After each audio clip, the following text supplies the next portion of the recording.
PSC പരീക്ഷയ്ക്ക് തയ്യാറെടുക്കുന്ന എല്ലാ പ്രിയ ഉദ്യോഗാർത്ഥികൾക്കും നമ്മുടെ ഈ പുതിയ പഠന സെഷനിലേക്ക് വലിയൊരു സ്വാഗതം. നമ്മളിന്ന് വളരെ പ്രധാനപ്പെട്ട എന്നാൽ എളുപ്പത്തിൽ സ്കോർ ചെയ്യാൻ കഴിയുന്ന ഒരു വിഷയമാണ് പഠിക്കാൻ പോകുന്നത്. 8ാം ക്ലാസ്സിലെ സയൻസ് പാഠപുസ്തകത്തിലെ 2ാമത്തെ അധ്യായമായ ചലനവും ബലവും. നിങ്ങൾക്കെല്ലാവർക്കും അറിയാം, PSC പരീക്ഷകളുടെ യഥാർത്ഥ അടിസ്ഥാനമെന്ന് പറയുന്നത് തന്നെ നമ്മുടെ SCERT പാഠപുസ്തകങ്ങളാണല്ലേ. അതിൽ തന്നെ ഫിസിക്സിലെ ഏറ്റവും ബേസിക്കായ കാര്യങ്ങളടങ്ങിയ ഒരു ചാപ്റ്ററാണിത്. ഒന്നാലോചിച്ചു നോക്കൂ, നമ്മുടെ ദൈനംദിന ജീവിതത്തിൽ നാം എപ്പോഴും എന്തെങ്കിലുമൊക്കെ പ്രവർത്തനങ്ങളിൽ ഏർപ്പെട്ടുകൊണ്ടിരിക്കുകയാണല്ലോ. നമ്മൾ നടക്കുന്നത്, വണ്ടി ഓടിക്കുന്നത്, കാറ്റത്ത് മരങ്ങളിലെ ഇലകൾ ആടുന്നത്, എന്തിനൊരു വസ്തു താഴേക്ക് വീഴുന്നതുപോലും ഈ ചലനത്തിന്റെയും ബലത്തിന്റെയും വ്യത്യസ്ത രൂപങ്ങളാണ്. ഒരു ക്ലാസ് മുറിയിലിരിക്കുന്ന അതേ അനുഭവത്തോടെ, എന്നാൽ പരീക്ഷയ്ക്ക് വേണ്ട എല്ലാ പോയിന്റുകളും ഉൾപ്പെടുത്തിക്കൊണ്ട് നമുക്കിതൊന്ന് പഠിച്ചെടുക്കാം. ശരി, നമുക്ക് നേരെ വിഷയത്തിലേക്ക് കടക്കാം. ഇന്നത്തെ നമ്മുടെ ഈ സെഷനിൽ നമ്മൾ കവർ ചെയ്യാൻ പോകുന്ന പ്രധാന കാര്യങ്ങൾ ഇതൊക്കെയാണ്. ആദ്യം ചലനത്തിന്റെ അടിസ്ഥാനം, പിന്നെ ദൂരവും വേഗവും, മൂന്നാമതായി ബലവും അതിന്റെ ഫലങ്ങളും, നാലാമത് ഘർഷണം, അവസാനമായി നമ്മൾ പഠിച്ച കാര്യങ്ങൾ ഉറപ്പിക്കാൻ 40 ചോദ്യങ്ങളടങ്ങിയ ഒരു കിടിലൻ PSC റാപ്പിഡ് റിവിഷനുമുണ്ടായിരിക്കും. അപ്പോൾ നമ്മുടെ ഒന്നാമത്തെ ഭാഗം ചലനത്തിന്റെ അടിസ്ഥാനം, ഒപ്പം എന്താണ് അവലംബ വസ്തുക്കളെന്ന് നോക്കാം. എന്താണ് ചലനം, അതുപോലെ എന്താണ് നിശ്ചലാവസ്ഥ? സത്യത്തിൽ ഈ പ്രപഞ്ചത്തിൽ പൂർണ്ണമായും അനങ്ങാതെ അഥവാ നിശ്ചലമായിരിക്കുന്ന യാതൊന്നുമില്ല എന്ന് വേണമെങ്കിൽ പറയാം. കാരണം നമ്മളിപ്പോൾ അനങ്ങാതെ ഒരു കസേരയിലിരിക്കുകയാണെങ്കിലും നമ്മുടെ ഭൂമി കറങ്ങിക്കൊണ്ടിരിക്കുകയാണല്ലോ. അപ്പോൾ ഒരു വസ്തു ചലിക്കുന്നുണ്ടോ എന്ന് നമ്മൾ ശരിക്കും എങ്ങനെയാണ് മനസ്സിലാക്കുന്നത്? ഇവിടെയാണ് വളരെ പ്രധാനപ്പെട്ട ഒരു ആശയം വരുന്നത്. ചലനമെന്ന് പറയുന്നത് എപ്പോഴും ആപേക്ഷികമാണ്. അതായത് ഒന്നിനെ അപേക്ഷിച്ച് മാത്രമേ മറ്റൊന്നിന്റെ ചലനം നമുക്ക് പറയാൻ കഴിയൂ. ഒരു ഉദാഹരണം പറയാം. ഒരു അമ്യൂസ്മെന്റ് പാർക്കിലെ ജയന്റ് വീലോ അല്ലെങ്കിൽ തടികൾ കയറ്റിയ ഒരു ലോറിയോ സങ്കൽപ്പിക്കുക. ആ ജയന്റ് വീലിനുള്ളിൽ ഒരുമിച്ചിരിക്കുന്ന 2 കുട്ടികൾ പരസ്പരം നോക്കുമ്പോൾ അവർ നിശ്ചലാവസ്ഥയിലാണ്. കാരണം അവർ തമ്മിൽ അകലം മാറുന്നില്ല. എന്നാൽ നിലത്ത് നിൽക്കുന്ന ഒരാൾ നോക്കുമ്പോഴോ ആ കുട്ടികൾ അതിവേഗം കറങ്ങിക്കൊണ്ടിരിക്കുകയാണ്, അല്ലേ? അതായത് പുറത്തു നിൽക്കുന്ന ആളെ അപേക്ഷിച്ച് അവർ ചലനാവസ്ഥയിലാണ്. ഒരേ വസ്തു തന്നെ ഒരാൾക്ക് നിശ്ചലമായും മറ്റൊരാൾക്ക് ചലിക്കുന്നതായും അനുഭവപ്പെടാം. അതുകൊണ്ടാണ് ചലനം എപ്പോഴും ആപേക്ഷികമാണ് എന്ന് നമ്മൾ പറയുന്നത്. ഈ ഒരു കാര്യം ഒന്നുകൂടി ക്ലിയർ ആവാൻ അവലംബ വസ്തു അഥവാ റഫറൻസ് ബോഡി എന്താണെന്ന് നമ്മൾ നിർബന്ധമായും മനസ്സിലാക്കണം. ഒരു വസ്തുവിന്റെ ചലനാവസ്ഥയോ നിശ്ചലാവസ്ഥയോ തീരുമാനിക്കാൻ നമ്മൾ അടിസ്ഥാനമാക്കുന്ന ആ ഒരു വസ്തുവിനെയാണ് അവലംബ വസ്തു എന്ന് വിളിക്കുന്നത്. ഇപ്പോൾ മേശപ്പുറത്തിരിക്കുന്ന ഒരു പുസ്തകം നോക്കൂ. ആ മേശയെ അവലംബ വസ്തുവായി എടുത്താൽ പുസ്തകം അനങ്ങുന്നില്ല, നിശ്ചലാവസ്ഥയിലാണ്. എന്നാൽ സൂര്യനെയാണ് നമ്മൾ അവലംബ വസ്തുവായി എടുക്കുന്നതെങ്കിലോ ഭൂമി സൂര്യനു ചുറ്റും കറങ്ങുന്നതുകൊണ്ട് ഭൂമിയിലുള്ള ആ പുസ്തകവും ചലനാവസ്ഥയിലാണെന്ന് പറയേണ്ടി വരും. ട്രെയിനിൽ യാത്ര ചെയ്യുമ്പോൾ നമ്മുടെ കൂടെയുള്ള ആൾ നമുക്ക് നിശ്ചലമായി തോന്നുന്നതും പുറത്തുള്ള മരങ്ങൾ പുറകിലേക്ക് ഓടുന്നതായി തോന്നുന്നതും ഈ അവലംബ വസ്തു മാറുന്നതുകൊണ്ടാണ്. പരീക്ഷയ്ക്ക് ഈ കൺസെപ്റ്റ് വളരെ വളരെ പ്രധാനപ്പെട്ടതാണ് കേട്ടോ. ഇനി നമുക്ക് രണ്ടാമത്തെ ഭാഗത്തേക്ക് പോകാം. ദൂരവും വേഗവും സമയവുമായുള്ള അവയുടെ ബന്ധവും. ചലനം എന്താണെന്ന് നമ്മൾ പഠിച്ചു. ഇനി ഈ ചലനത്തെ അളക്കുന്നത് എങ്ങനെയെന്ന് നോക്കാം. ആദ്യം എന്താണ് ദൂരം? ഒരു വസ്തു സഞ്ചരിച്ച ആകെ പാതയുടെ നീളത്തെയാണ് ദൂരം എന്ന് വിളിക്കുന്നത്. ഒരു 400 മീറ്റർ ട്രാക്കിൽ ഒരാൾ 2 റൗണ്ട് ഓടിയാൽ അയാൾ സഞ്ചരിച്ച ദൂരം 800 മീറ്റർ ആയിരിക്കും. വളരെ സിമ്പിൾ. ദൂരത്തിന്റെ SI യൂണിറ്റ് മീറ്ററാണ്. അതുപോലെ നമ്മുടെ വണ്ടികളിലൊക്കെ നമ്മൾ എത്ര ദൂരം സഞ്ചരിച്ചു എന്ന് കാണിക്കാൻ ഒരു മീറ്റർ കൊടുത്തിട്ടുണ്ടാവുമല്ലോ. അതെന്താണെന്നറിയാമോ? അതാണ് ഓഡോമീറ്റർ. ഓഡോമീറ്റർ ഉപയോഗിച്ചാണ് വാഹനങ്ങൾ സഞ്ചരിച്ച ദൂരം കിലോമീറ്ററിൽ അളക്കുന്നത്. PSCയുടെ ഒരു സ്ഥിരം ചോദ്യമാണിത്, ദൂരം അളക്കാൻ ഓഡോമീറ്റർ. ഇനി വേഗത്തെക്കുറിച്ച് പറയാം. യൂണിറ്റ് സമയത്തിൽ ഒരു വസ്തു സഞ്ചരിച്ച ദൂരമാണ് വേഗം. അതായത് വേഗം കണക്കാക്കാൻ സഞ്ചരിച്ച ദൂരത്തെ സമയമെടുത്ത് ഹരിച്ചാൽ മതി. വേഗത്തിന്റെ SI unit metre per second അഥവാ M/s ആണ്. എന്നാൽ നമ്മുടെ വാഹനങ്ങളുടെ വേഗത നമ്മൾ കിലോമീറ്റർ പെർ മണിക്കൂർ എന്ന യൂണിറ്റിലാണല്ലോ പറയാറുള്ളത്. വാഹനങ്ങളുടെ വേഗത അളക്കുന്ന ഉപകരണമാണ് സ്പീഡോമീറ്റർ.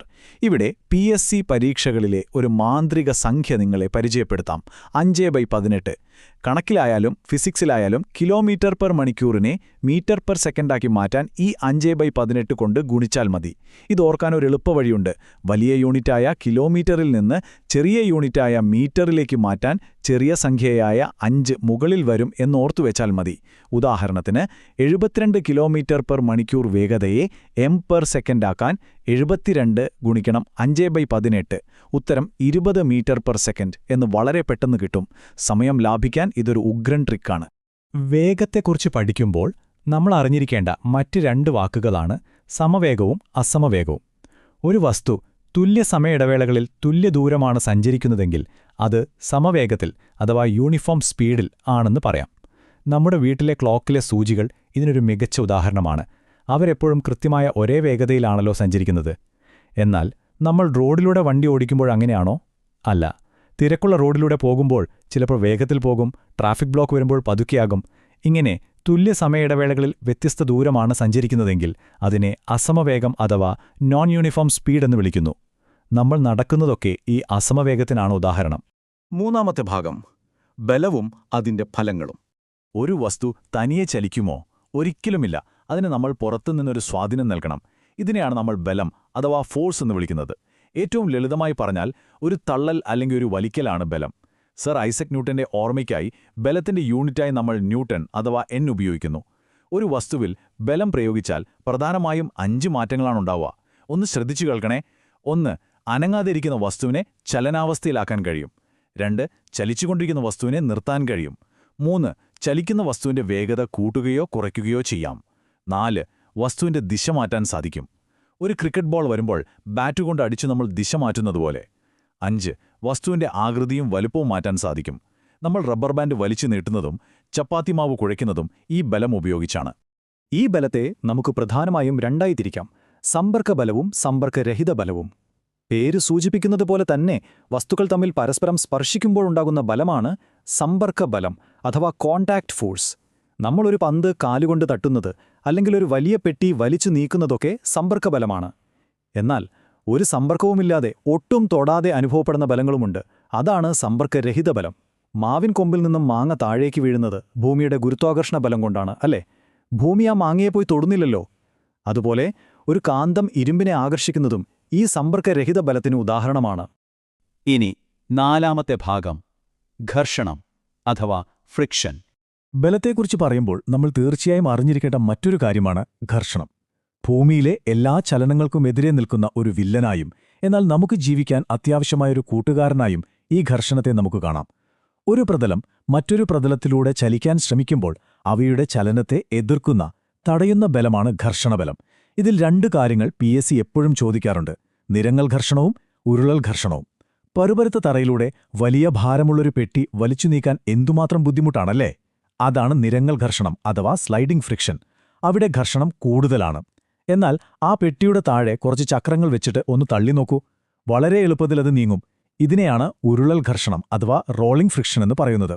ഇവിടെ നിങ്ങൾ മനസ്സിൽ കുറിച്ചിടേണ്ട ഏറ്റവും പ്രധാനപ്പെട്ട പോയിന്റ് ഇതാണ്: നിരങ്ങൽ ഘർഷണത്തേക്കാൾ എപ്പോഴും വളരെ കുറവായിരിക്കും ഉരുളൽ ഘർഷണം. യന്ത്രങ്ങളിലൊക്കെ ഘർഷണം കാരണം വലിയ തേയ്മാനം സംഭവിക്കും. അത് തടയാൻ നമ്മൾ ഘർഷണം കുറയ്ക്കേണ്ടതുണ്ട്. ഇതിനായി ഉപയോഗിക്കുന്ന വസ്തുക്കളെ നമ്മൾ സ്നേഹകങ്ങൾ അഥവാ ലൂബ്രിക്കൻസ് എന്ന് വിളിക്കുന്നു. ഓയിൽ, ഗ്രീസ് എന്നിവയൊക്കെ നമ്മൾ സാധാരണ ഉപയോഗിക്കുന്നതാണ്. എന്നാൽ PSC സ്ഥിരമായി ചോദിക്കുന്ന ഒന്നാണ് ഗ്രാഫൈറ്റ്. ഉയർന്ന താപനിലയുള്ള യന്ത്രഭാഗങ്ങളിൽ ഖരാവസ്ഥയിലുള്ള അഥവാ സോളിഡായിട്ടുള്ള ഒരു സ്നേഹകമായി ഉപയോഗിക്കുന്നത് ഗ്രാഫൈറ്റാണ്. അതുപോലെ വാഹനങ്ങളുടെ ടയറുകൾക്കിടയിലും ഫാനുകളിലുമൊക്കെ ഘർഷണം കുറയ്ക്കാൻ നമ്മൾ ബോൾ ബെയറിങ്ങുകൾ ഉപയോഗിക്കുന്നു. നിരങ്ങൽ ഘർഷണത്തെ ഉരുളൽ ഘർഷണമാക്കി മാറ്റി ഫ്രിക്ഷൻ കുറയ്ക്കുകയാണ് ബോൾ ബെയറിങ്ങുകൾ ചെയ്യുന്നത്. നമ്മൾ നിലത്തൂടെ പോകുന്ന കാര്യം മാത്രമല്ല, വായുവിലും ജലത്തിലും കൂടെ ചലിക്കുന്ന വസ്തുക്കൾക്കും ഘർഷണം അനുഭവപ്പെടുന്നുണ്ട്. ഇതിനെ ഫ്ലോയിഡ് ഫ്രിക്ഷൻ എന്ന് പറയുന്നു. ഇത് കുറയ്ക്കാൻ വേണ്ടിയാണ് വിമാനങ്ങൾക്കും കപ്പലുകൾക്കും എന്തിന് പക്ഷികൾക്ക് പോലും മുൻഭാഗം കൂർത്ത ആകൃതിയിലുള്ളത്. ഇങ്ങനെ പ്രത്യേക ആകൃതി നൽകുന്ന പ്രക്രിയയെ ധാരാരഹിതമാക്കൽ അഥവാ സ്ട്രീം ലൈനിംഗ് എന്ന് വിളിക്കുന്നു. ഘർഷണം കൊണ്ടുള്ള ഗുണങ്ങളെന്തൊക്കെയാണ്? നമുക്ക് തെന്നി വീഴാതെ നടക്കാൻ കഴിയുന്നത്, ടയറുകൾക്ക് ഗ്രിപ്പ് കിട്ടുന്നത്, തീപ്പെട്ടി ഉരച്ച് തീ കത്തിക്കുന്നത്, ഇതെല്ലാം ഘർഷണമുള്ളതുകൊണ്ടാണ്. എന്നാൽ യന്ത്രങ്ങൾ തേയ്മാനം വരുന്നതും നമ്മൾ കൈകൾ തമ്മിൽ ഉരസുമ്പോൾ ചൂടുണ്ടാകുന്നതുപോലെ യന്ത്രങ്ങളിൽ ആവശ്യമില്ലാതെ താപമുണ്ടാകുന്നതും ഘർഷണത്തിന്റെ ദോഷങ്ങളാണ്. ഇനി നമ്മുടെ 5ാമത്തെയും അവസാനത്തെയും ഭാഗം, PSC റാപ്പിഡ് റിവിഷൻ സ്പ്രിന്റ്. ഇതുവരെ പഠിച്ച കാര്യങ്ങൾ വെച്ച് കഴിഞ്ഞുപോയ പരീക്ഷകളിൽ ചോദിച്ച 40 പ്രധാന ചോദ്യങ്ങളിലൂടെ നമുക്കൊന്ന് വേഗത്തിൽ കടന്നുപോകാം. ഞാൻ ചോദ്യവും ഉത്തരവും തുടർച്ചയായി പറഞ്ഞുപോകാം. ശ്രദ്ധിച്ചു കേൾക്കുക. ചലനം എന്താണ്? സ്ഥാനമാറ്റം. 2.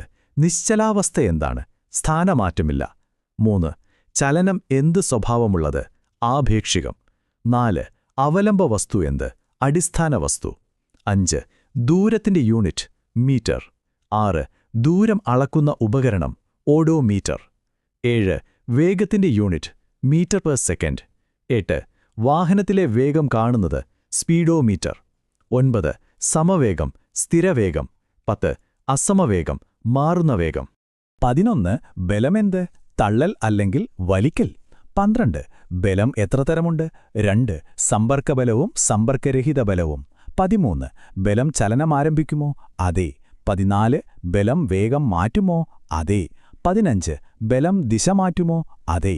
16 ഘർഷണമെന്ത്, പ്രതിരോധ ബലം. 17 sliding friction, sliding. 18 rolling friction, ഉരുളൽ. 19 ഏതാണ് കുറവ് ഫ്രിക്ഷൻ? Rolling friction. 20 ലൂബ്രിക്കൻസ് ഉപയോഗം, ഫ്രിക്ഷൻ കുറയ്ക്കാൻ. 21 ബാൾ ബെയറിംഗ്സ് എന്തിനാണ്? ഫ്രിക്ഷൻ കുറയ്ക്കാൻ. 22 സ്ട്രീം ലൈനിംഗ്, വായു പ്രതിരോധം കുറയ്ക്കാൻ. 23 ഘർഷണത്തിന്റെ ഗുണം, നടക്കാൻ സഹായിക്കുന്നു. 24 ഘർഷണത്തിന്റെ ദോഷം, തേയ്മാനം. 25 വസ്ത്രം ധരിക്കുന്നത് സാധ്യമാകുന്നത്, ഫ്രിക്ഷൻ കാരണം. 26 ടയർ ഗ്രിപ്പ് നൽകുന്നത്, ഫ്രിക്ഷൻ. 27 ഘർഷണം മൂലമുണ്ടാകുന്നത്, താപം. 28 ബാഹ്യമായ ബലമില്ലെങ്കിൽ ചലനമാറ്റമില്ല. 29 വേഗമെന്ത്, ദൂരം ഹരിക്കണം സമയം. 30 ദൂരമെന്ത്, യാത്ര ചെയ്ത പാത. 31 യൂണിഫോം സ്പീഡ്, ഉദാഹരണം ക്ലോക്കിലെ സൂചി. 32 നോൺ യൂണിഫോം സ്പീഡ്, തിരക്കുള്ള റോഡിലെ വാഹനം. 33 ഫ്രിക്ഷൻ ഇല്ലെങ്കിൽ നടക്കാമോ? ഇല്ല. 34 റോളിംഗ് ഫ്രിക്ഷൻ, ഉദാഹരണം സൈക്കിൾ ചക്രം. 35 സ്ലൈഡിംഗ് ഫ്രിക്ഷൻ, ഉദാഹരണം പെട്ടി നീക്കൽ. 36 ബോൾ ബെയറിംഗ് എവിടെ ഉപയോഗിക്കുന്നു? ഫാൻ അല്ലെങ്കിൽ വാഹനം. 37 ലൂബ്രിക്കന്റ്, ഉദാഹരണം oil, grease, graphite. 38 streamline shape, വിമാനങ്ങൾ. 39 ബലമാകൃതി മാറ്റുമോ? അതെ. 40 ഘർഷണം എന്തു ചെയ്യുന്നു? എതിർക്കുന്നു. ഗംഭീരം. ഈ 40 ചോദ്യങ്ങളും ഉത്തരങ്ങളും നിങ്ങൾ ഓർത്തുവെച്ചാൽ തന്നെ ഈ പാഠത്തിൽ നിന്ന് വരുന്ന ഒരു മാർക്കും നിങ്ങൾക്ക് നഷ്ടപ്പെടില്ല. ചലനത്തെയും ബലത്തെയും കുറിച്ചുള്ള നമ്മുടെ ഇന്നത്തെ ഈ സെഷൻ ഇവിടെ പൂർണ്ണമാകുകയാണ്. അവസാനിപ്പിക്കുന്നതിന് മുൻപ് നിങ്ങൾക്ക് ചിന്തിക്കാൻ വേണ്ടി ഒരു ചോദ്യം ഞാൻ ചോദിക്കുകയാണ്. ഈ ഭൂമിയിൽ ഘർഷണം എന്നൊന്ന് തീരെ ഇല്ലാതായാൽ നിങ്ങൾക്ക് നിങ്ങളുടെ ദൈനംദിന ജീവിതത്തിൽ ഒരിക്കലും ചെയ്യാൻ കഴിയാത്ത ഒരു കാര്യം എന്തായിരിക്കും? ഒന്ന് ആലോചിച്ച് നോക്കൂ കേട്ടോ. ഈ ഒരൊറ്റ ചോദ്യം മതി ഘർഷണത്തിൻ്റെ യഥാർത്ഥ പ്രാധാന്യം നിങ്ങൾക്ക് മനസ്സിലാകാൻ. 8ാം ക്ലാസ്സിലെ ഈ പാഠഭാഗം വളരെ വ്യക്തമായി നമ്മൾ കവർ ചെയ്ത് കഴിഞ്ഞു. വരാനിരിക്കുന്ന എല്ലാ PSC പരീക്ഷകളിലും മികച്ച വിജയം കരസ്ഥമാക്കാൻ നിങ്ങൾക്ക് ഓരോരുത്തർക്കും കഴിയട്ടെ എന്ന് ആശംസിക്കുന്നു. നന്നായി പഠിക്കുക, വിജയിക്കുക. നമസ്കാരം.